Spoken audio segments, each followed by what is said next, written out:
My mum loves to tell the story that I was just like a really loud child, and so she like put me into like a drama club. I think it was she put me into Stagecoach. Oh, nice. So I was like a bare imaginative child. Like I thought I was Supergirl, and I had my whole world. And I love to tell people that I rode unicorns. But the sad thing was, like, I genuinely believed it, even though I never did it. Like my imagination was like pretty fierce.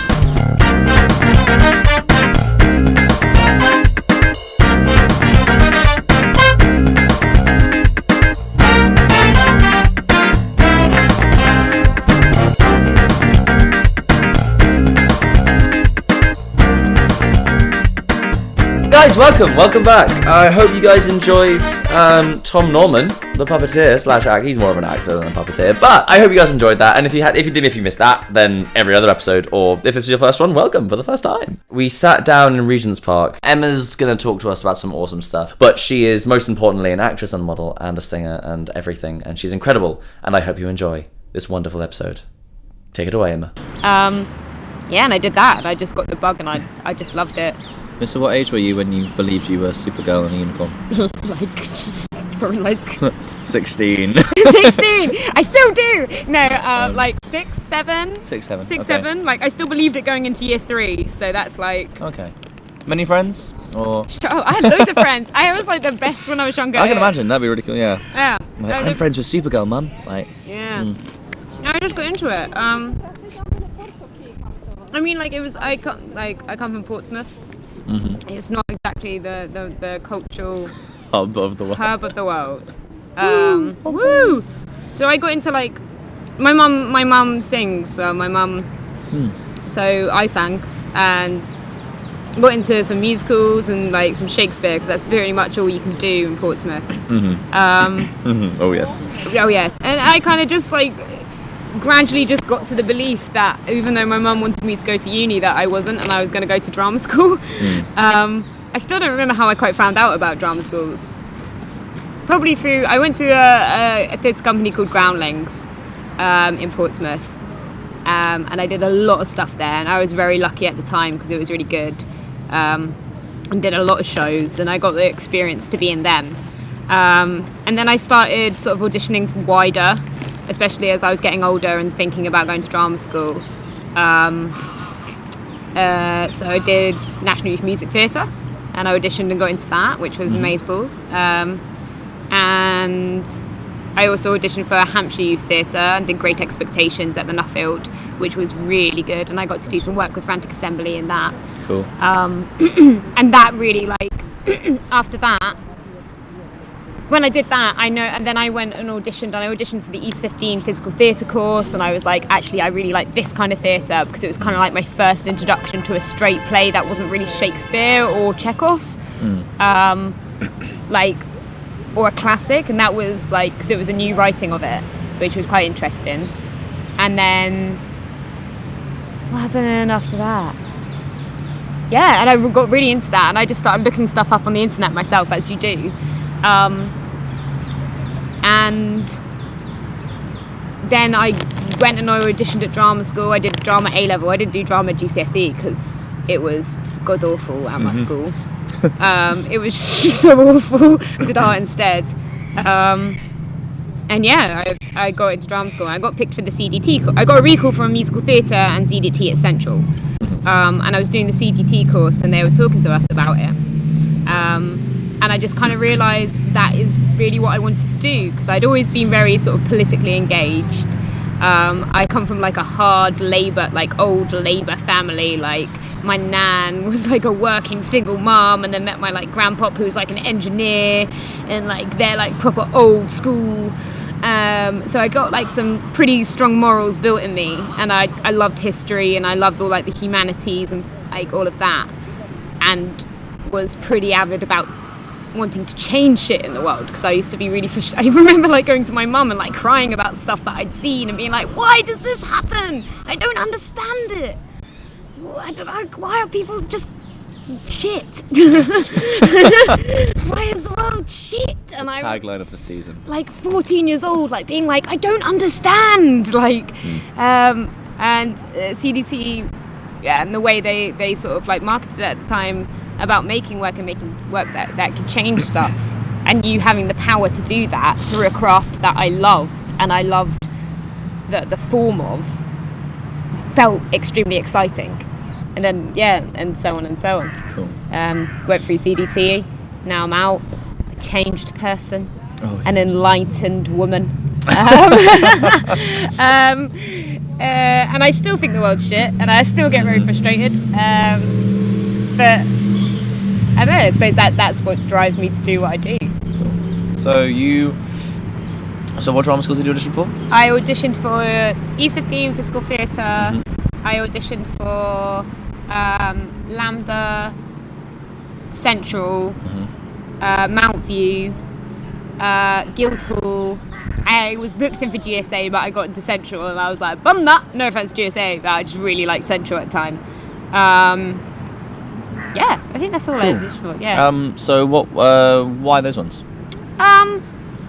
Literally, again, like if you're from there, and what you had like sort of said about it, and I know that I just talked to people who I sort of knew being there, my singing teacher, but I'm sure she didn't really know that much. Yeah. I really didn't know. I looked a lot of the websites, and I think genuinely for anyone who is auditioning for drama school, is that I know they say it and it sounds really wanky, but it is, you are auditioning the place as much as they are auditioning you.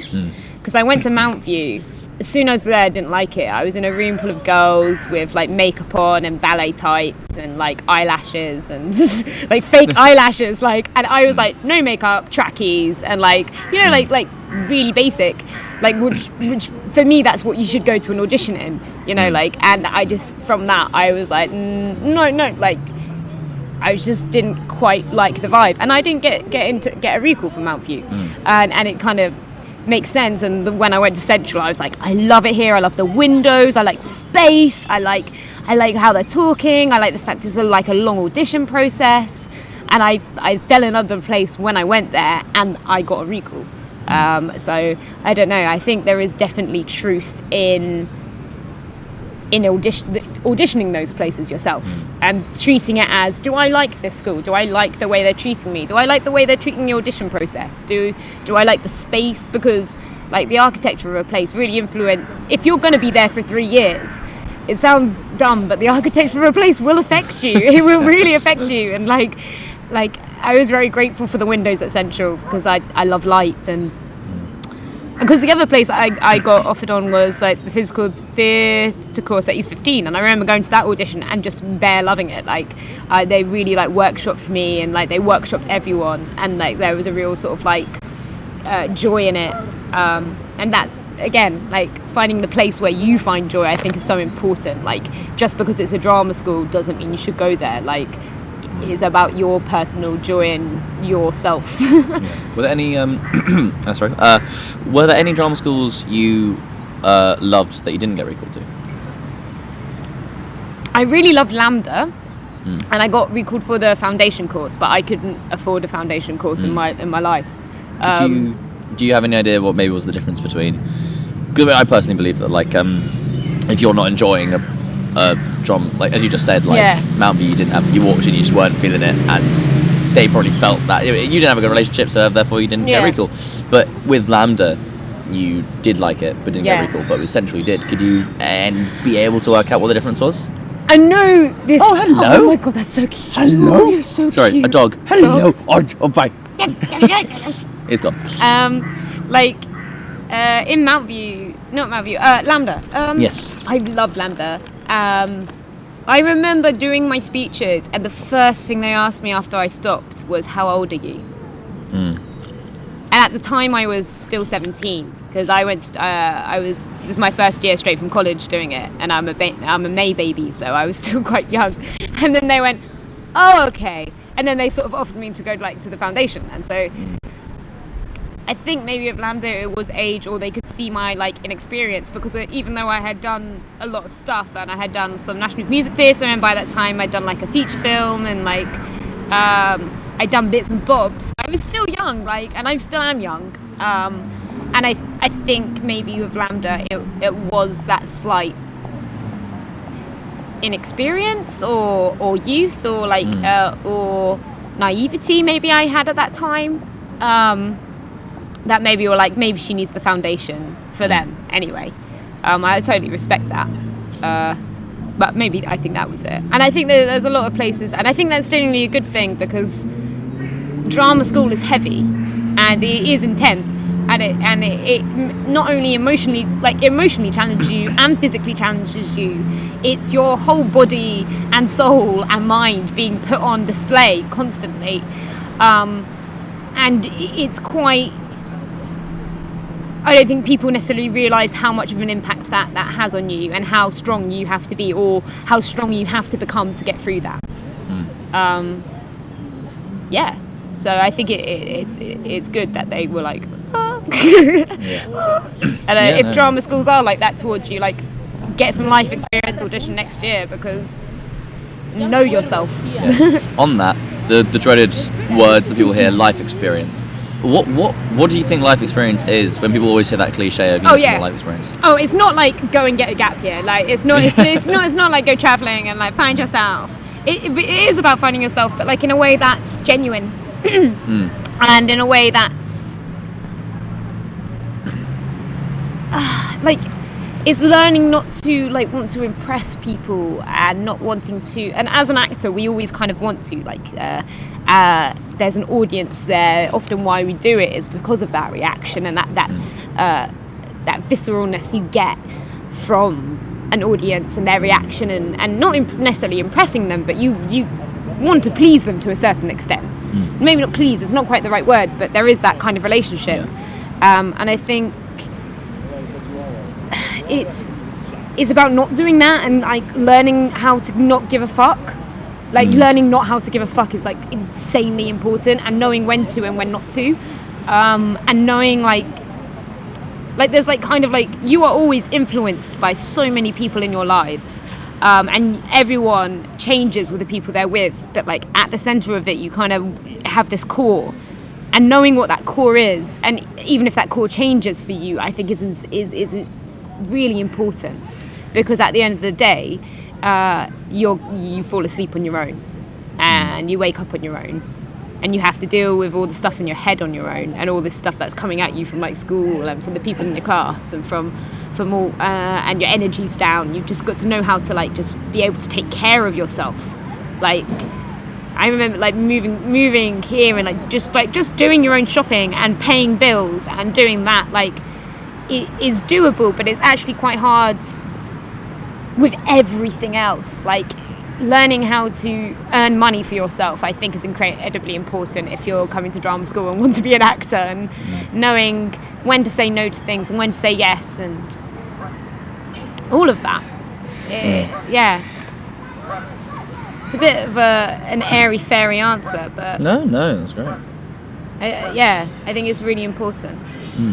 We have had someone else on the CDT course be interviewed on this show, but for those who didn't listen to Kezia Joseph episode 4, please tell us, what is a CDT course and what's it different? Okay. How's it different even? So the CDT course is collaborative and devised theatre. We're one of the 3 acting paths at Central. You got musical theatre, straight acting, and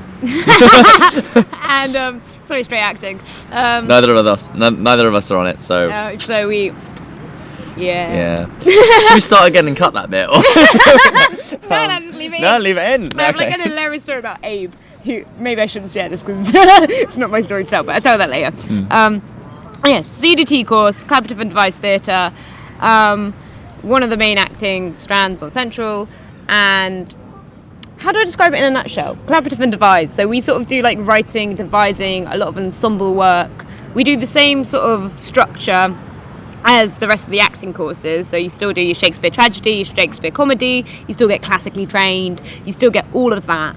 But let's say for like American term, where the straight actors would do an American play, we get an American novel over the summer that we have to adapt into a play. And we get to collaborate with lighting designers on the other courses at Central, and sound designers, and like all of the tech team, and we get to like be in really, really close correspondence with them. We also have like studio, which is a night set up by all the people at CDT where you can bring your own work and you get feedback. It's like a really friendly space. You can bring songs, dances, short pieces of theatre, movement, like anything. I think I've seen people like get up on stage and like try and just down a shitload of water and nearly end up throwing up, and that was like their piece, which is amazing because it's just like a space where you can just be like bleh, and feel out your ideas. And the CDT course is really beautiful in the sense of its community. Like a lot of the alumni come back and people work with like the companies that have been made out of CDT, which is really cool. And it's sort of a course veered towards challenging the industry. So like on my class, we're an extremely diverse course. We had people from Malaysia, we had people from Norway, France, Singapore. We had lots of people who were like sort of second generation Ugandan, Nigerian, Jamaican, Bayesian, Gujarati. So it's like a real beautiful mix of people, and you learn so much off them because it's just not your standard course. You're forced to interact with people who have a completely different worldview, let alone like regional view or gender view or whatever, like a completely eclectic mix, which made it very exciting to be in. And generally CDT, I think this year they're taking on 2 visually impaired people, which is amazing. So like it's a course really veered towards challenging and taking on people that don't traditionally get into drama school.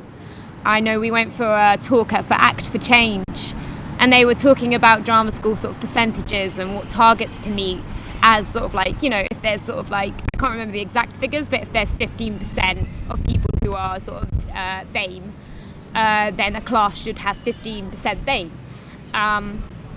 But our class is definitely higher proportion than that. Like there is only sort of there are sort of 2 white girls in sort of 15, 16 of us, me and another. So like we are very different in that approach, and instead of just quotering, it's just like you'll throw you together, which is beautiful and lovely. And I really appreciate that the course does that, because you just learn so much. So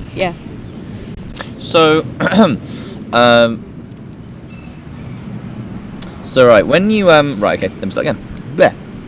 So part of the CGT course is that you create a lot of your own theatre, and that must at times require you may, let's say for example, you have a big artistic vision for a piece you want to create, but you obviously need to collaborate with others. How do you adjust? Have there been any moments where you've really been very passionate about an idea, an interpretation of a piece or something that you've been creating, and then other creative inputs have started getting in, like not getting in the way, horrible way of wording it, they start influencing it, and how do you meet those other creatives and how do you compromise with that? And then actually don't answer that. No, it's a really like good question, because that was like the huge difficulty I know that we had in our class, because we haven't necessarily chosen to be together, which is one thing. Like often if you choose to work with someone, it's a lot easier because you know you work with them well.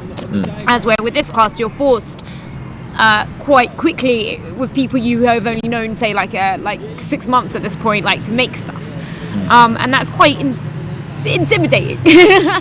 And we had a lot of arguments, a lot of talking, a lot of people not listening. There were certain people that listened more, there's certain people that had a stronger voice, and it's very hard to deal with, but like that often the beauty comes out of the dysfunctionality of it. And you grow so much as a person because you learn quite quickly whether you talk a lot or don't talk a lot, or whether you're a practical person or an abstract person, or like for me, I felt quite good at like taking people's ideas and putting them together, like not compromising, but being like, that's an amazing idea, but we could put them together. You don't need to be arguing with each other. And I found myself being like a deliberator or an organizer quite a lot, which is great, and it's great to know that skill set.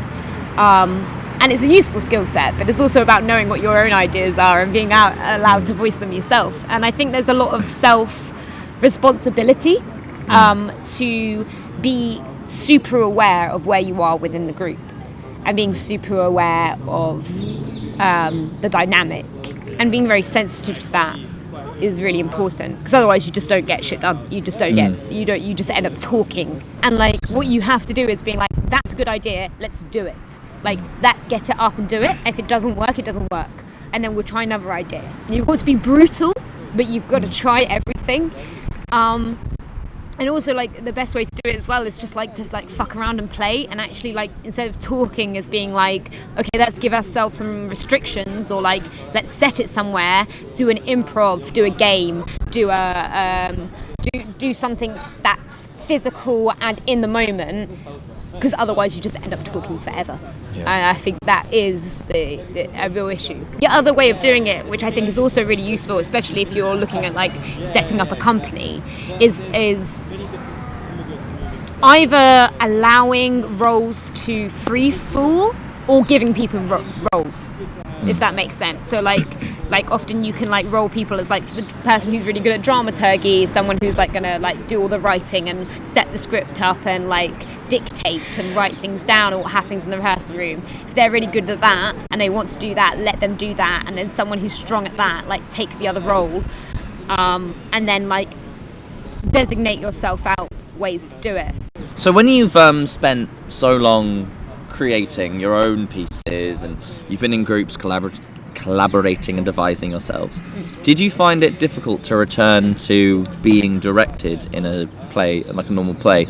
Was it starting to, were there moments of complete like rage of, you're doing this wrong, like, because you were no longer in charge of things? If you ever went back to doing a play again? That's very interesting. A bit of both, because like sometimes you're like, oh thank God, I just want someone to tell me what to do. Like there are points when you're like, but also it really helps because it gives you a lot of independence as an actor. Like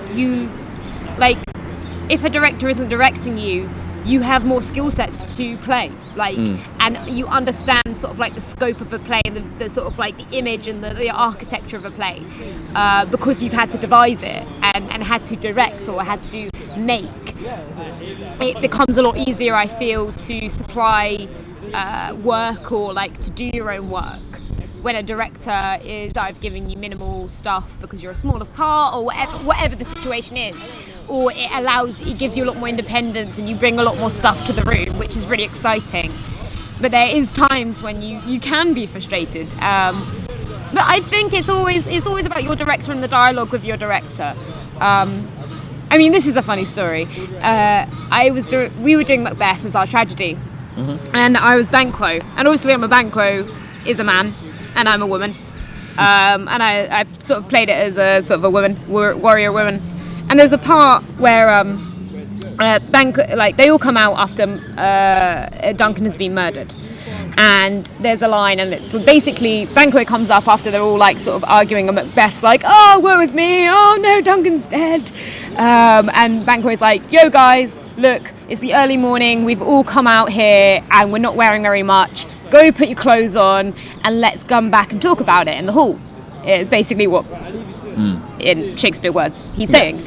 And my director was like, wouldn't it be funny if you came out in like just your bra, and when you say that everyone like realizes it, because like and I was like, no, I was just like, no, because that's has no relevance to that's not drawn from the text, that's not drawn from the character or the situation, because actually the situation's kind of showing how Banquo's a really good leader, because he is a descendant of King James, you know, like all of that, Macbeth. He's meant to be shown as that, and the text is giving that, but you're only saying that because I'm a woman. But I fortunately had like a good relationship with this director, so I could just be like, no. It was like, and I said that, I was like, it has no reference to the text, it has absolutely no, it doesn't add to the scene except for a cheap joke at my expense. And I think with things like that, like, you've just got to have like a very genuine human relationship with your director. Otherwise it's not going to work. You can't treat them as God's gift, and you can't treat them as shit. Like, you've got to have that real colleague attitude towards it. It can be frustrating. I like to when you're like, I feel like it would be so much better if you directed this like this. But again, like, you've just got to know your role in that place and in that time. Cool. So you do a bit of your own writing. What inspired you to start writing? I'm imagining something in the CGT course, but possibly not. I don't know what made me start writing. Well, first of all, like, I was in CDT, and I had been thrown into CDT from like sort of like a very different world. Even though I knew what I wanted to do, I'd never sort of properly dabbled in it, and I sort of like started like just giving it a go. Like, we had a few like workshops on it, and I kind of really didn't like them. Basically, and I didn't like the way they were approaching it, and I was just like, that's not what I find interesting about writing. So I basically just started writing down conversations I'd had, or like not literally word for word, but like the kind of like what I remembered from it with slightly different characters, and I change it slightly. And that's where I started, and I probably have like at least 100 like different scenes on my phone and on my laptop, and maybe one day they'll come into fruition, but they're all just conversations I've had, because I find the way that people talk so in a way that can be so expressive and so individual for a person. So like the way that like my friend Ron speaks, and he's from Peckham, is very different to the way my friend Ellie from Portsmouth speaks.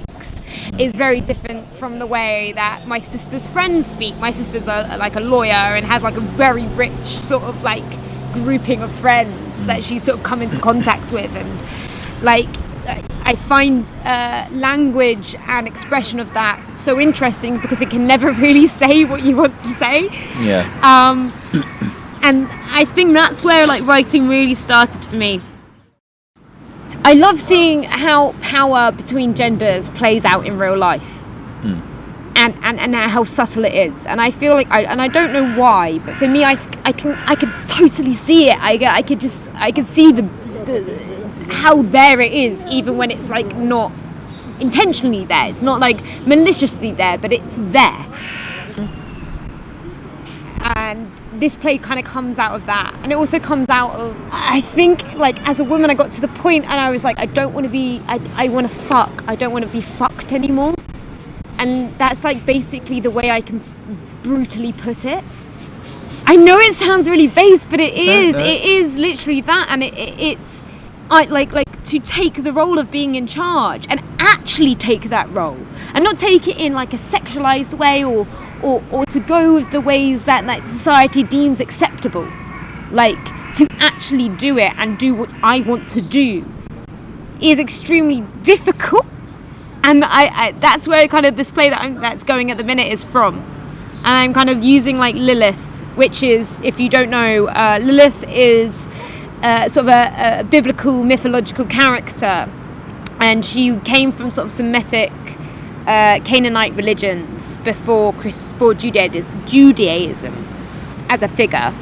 And she, like, really look into her, she's an amazing female figure that goes between sort of like being the first wife of Adam to being like the woman who will kill your children, to being the goddess of sex for not procreation but for other powers, where and she's like this amazing figure that's been warped and used throughout the years. And I think now she's often like deemed as sort of like the witchery and witchcraft, because she apparently married Lucifer, kind of thing. So like, she's a really interesting character, but I'm taking this character who's Lilith.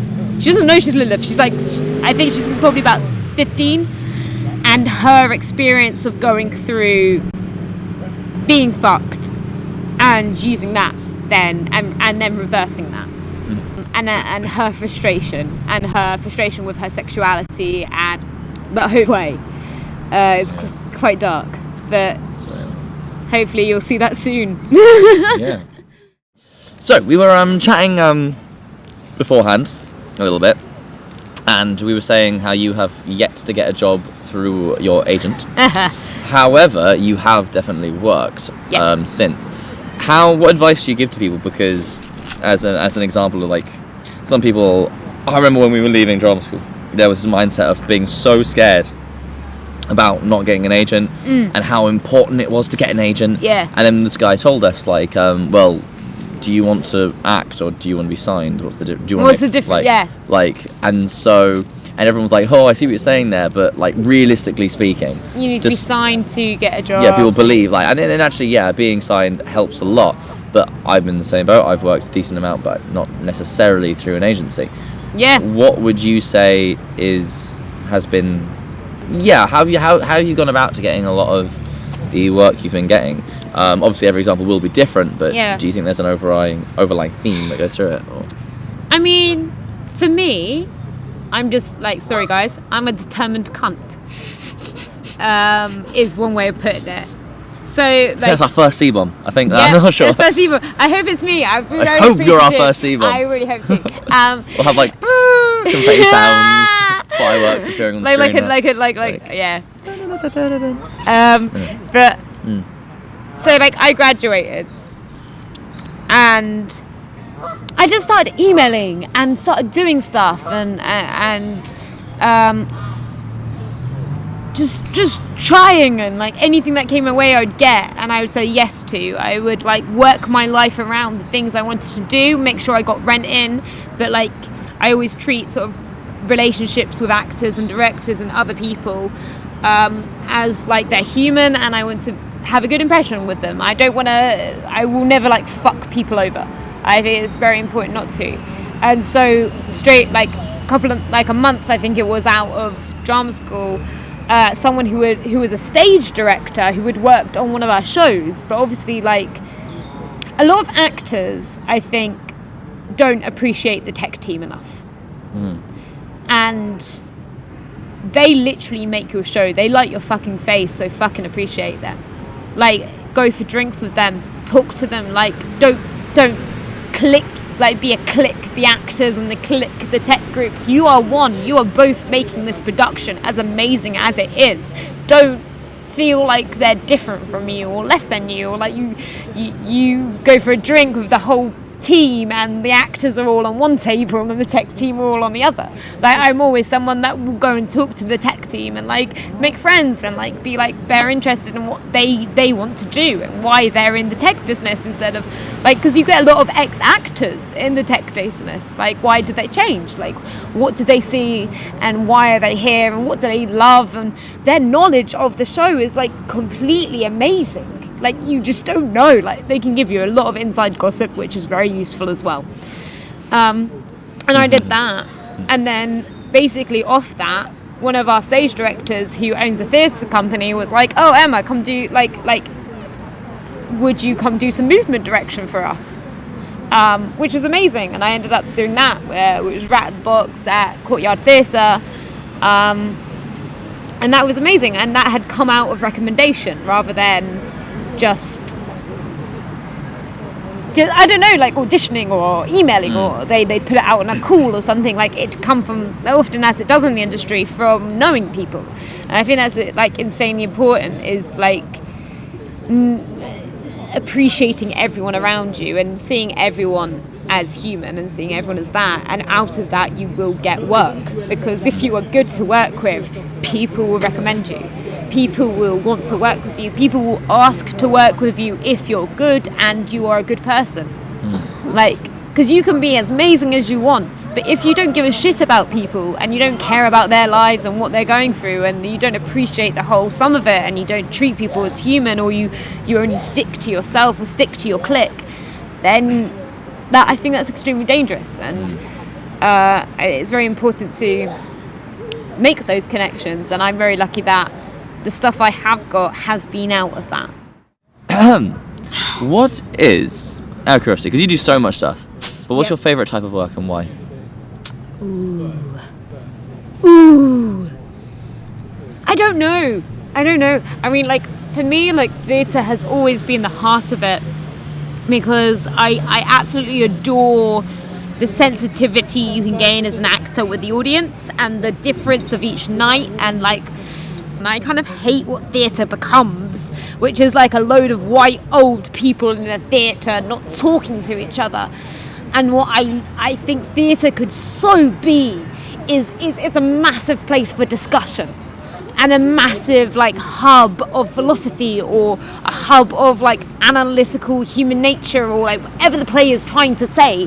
And I really feel that like that's why I love theatre and that live reaction.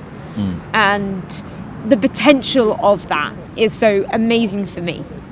And I suppose that's why I'm really interested in new writing, and I'm really interested in being part of like theatre that challenges and like allows that discussion. And I suppose that would be my favourite work, job, thing. My last question for you is, so what next? What next? I mean, like, amazingly, I've applied for something that in Bristol, which is the Tempest, and they seem like quite interested, so that seems pretty cool. I'm also part of a non-profit production of, I think it's going to be called #Breathe, which is an exploration of young people nowadays trying to find their purpose and dealing with mental health and anxiety and the different ways people sort of like express that. So somebody might be a gym fanatic and like, or someone might not be able to do what they actually want to do, or how people just have to try and live, especially in our generation, where we're not going to get a mortgage until we're fucking 50. But like, yeah, that's coming up, and that's a really exciting play I'm in, and that's going to be really fun. And that's an exploration of that. That's something that's next coming up for me. What else have I got coming up? I'm directing The Female Gaze, because it's an amazing exploration for new writers. Getting quite a lot of modelling work, which is amazing, and I'm just doing anything anyone will give me and I want to do, and I'll say yes. So that's what's coming up next. Brilliant, thank you very much. Thank you. Awesome.